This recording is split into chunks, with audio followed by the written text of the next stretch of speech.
My guest tonight is a BAFTA-nominated comedian and a bloody lovely woman. A few things changed when I turned 40. One of the things that changed when I turned 40 is that I've stopped sniffing me leggings.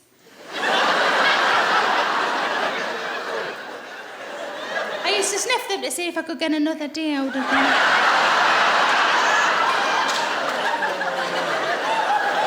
Whereas now, I just assume that I can.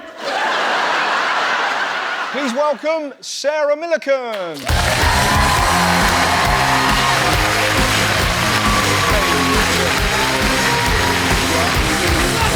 There we go, lovely.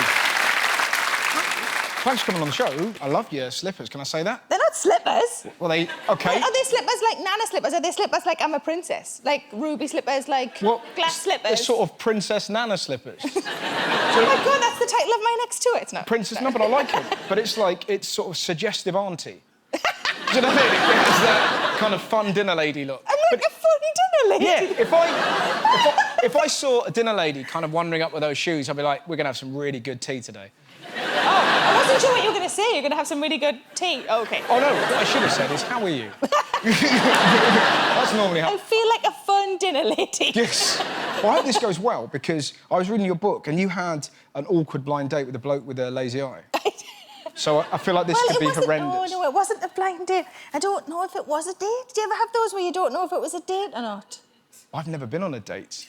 Have you not? Are you a virgin? Yes. I don't know if it was a date or not. I went out on a day out with a bloke that I fancied. A day out? Yeah. Were you his carer? What happened? Go on. But he was beautiful, yes, but had a wonky eye. So right. I thought that brought him down a bit and maybe I could get him. This is it. And where did you take him? We went to an aquarium. So you took him to a place where depth perception would be useful. Oh no, is it close? Is it far? But that's what I was there for. Yes. This one's close. This one's far. So what? We've got the book here. It's very good, by the way. I recommend it. How to be a champion. No, how to be champion. How to be champion. Why the difference? Because I'm not a champion. I wouldn't know how to be a champion. I think you're a champion. Oh. Should we rewrite the book? So it's how to be... So champion is kind of all right, like getting by. You don't have to be amazing at everything, and that's kind of what I wanted to get across, and that you can just be good enough. So it's a nice sort of like Geordie term. Champion. Yeah. Nice. What convinced you to write it? Because it's a self-help book / autobiography. Yeah.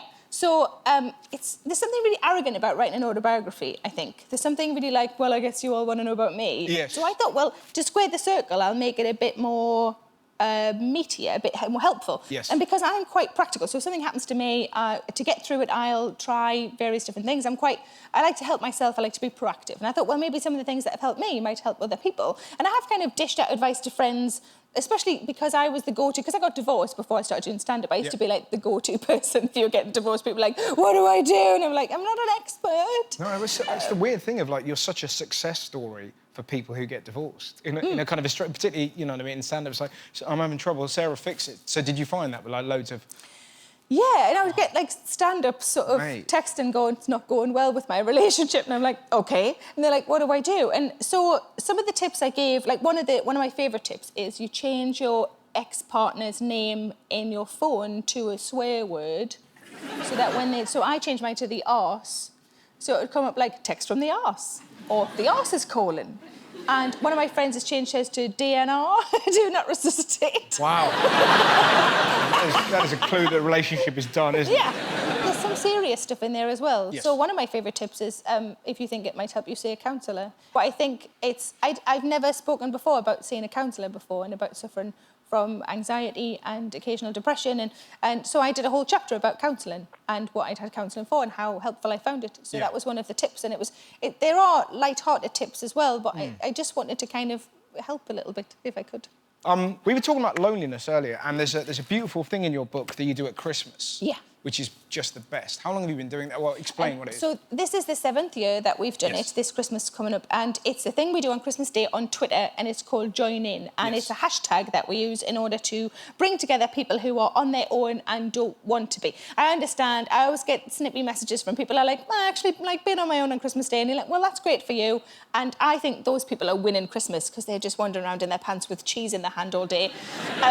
But it's for the people who would rather not be, for whatever circumstance. Their partner is at work, something as simple as that. Or maybe they don't get on with everybody in the family, so they're the one that is ostracised. There's so many different reasons why people will be on their own.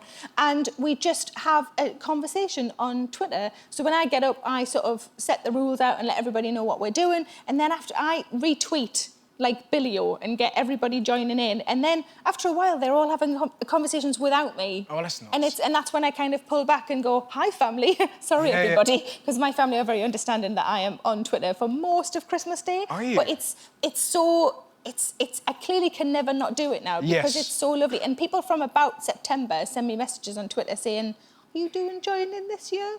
Are there sort of any kind of favourite moments you've had from doing it? I like when somebody had said that they mentioned it to their vicar, and their vicar said that Jesus would have approved.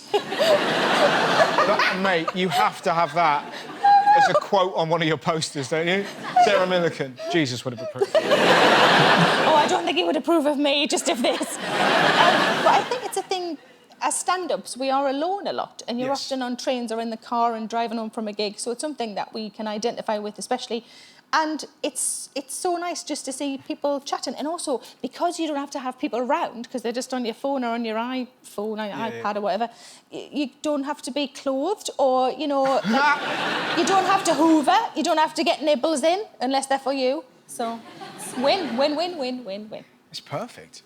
Nibbles is the name of a gerbil that died. Oh, I'm so sorry. I brought that back to life. I haven't brought it back to life, sorry. See, I've got a weird thing with... I don't trust adults who have children's pets.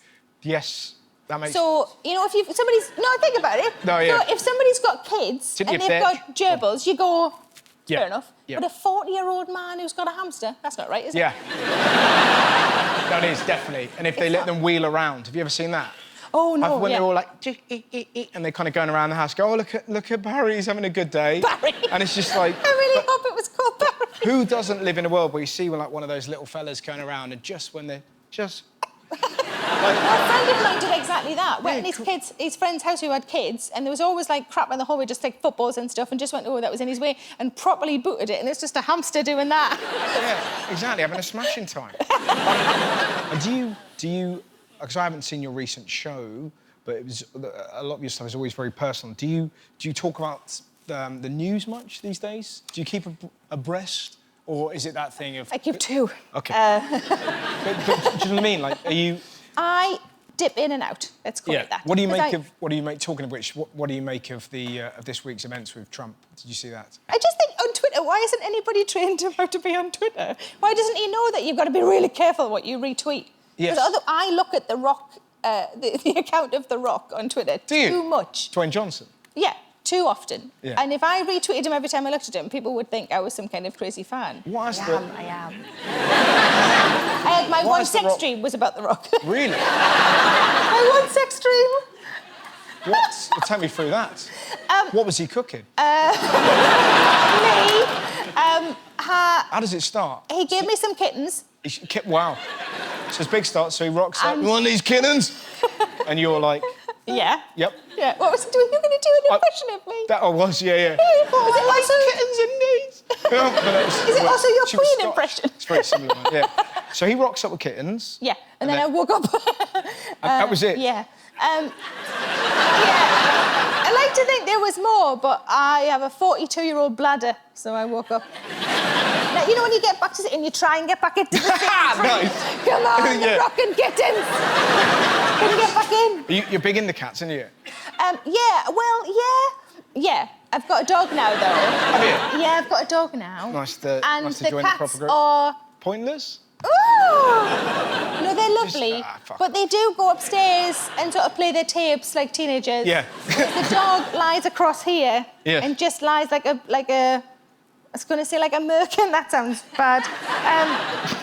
Like a hot water bottle. Yes. That's better. Mm-hmm. And it's just never not near me. And oh, really? I'm really needy. And my husband said, you're really needy, we need a needy pet. Oh, lovely. So we got a dog and he's called Commander Tuvok. He's my best friend in the whole world and like my child and sometimes my boyfriend. not like... Yeah.